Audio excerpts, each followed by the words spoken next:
चला तर आपण सोपी अशी झटपट रेसिपी बनवूया। कढईमध्ये तेल, जिरं, मोहरी, कांदा, कढीपत्ता विसरले होते, कढीपत्ता घालून छान परतून घ्यायचं। छान परतून झाल्यानंतर त्यामध्ये मी कोथिंबीर, हिरवी मिरची, आलं लसूणची पेस्ट घातली।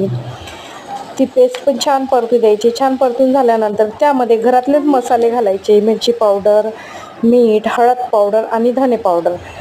छान मिश्रण परतून झालं की त्यामध्ये धुवून चिरून घेतलेला मेथी घालायचा। मेथी छान परतू द्यायचं। परतून झाल्यानंतर त्यामध्ये 1 वाटी बेसन पीठ घालायचं। मेथीचं मिश्रण आणि बेसन पीठ एकत्र करून छान एकजीव परतून घ्यायचं। झाकण ठेवून 5 मिनिटं एक वाफ काढू द्यायची। वाफ काढून झाल्यानंतर मिश्रण एकजीव करायचं। मिश्रण थोडं कोरडं असलं पाहिजे म्हणजे पराठा आपल्याला लाटता येईल। त्यानंतर मिश्रण थोडं गार झाल्यानंतर त्यामध्ये कोथिंबीर घालायची, सोप आणि ओवा घालायचा। नसेल घालायचं तर नाही घातलं तरी चालेल।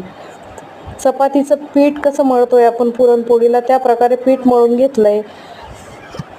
पुरण जसं भरतो त्या प्रकारे आपण हे मिश्रण भरून घ्यायचं आणि पराठा लाटून घ्यायचा। तेल किंवा तुपावर पराठा शेकून घ्यायचा। बघू शकता तुम्ही सर्वीकडं कसं मिश्रण आतमध्ये पसरले। पराठा पण मऊ आणि लुसलुशीत झालाय।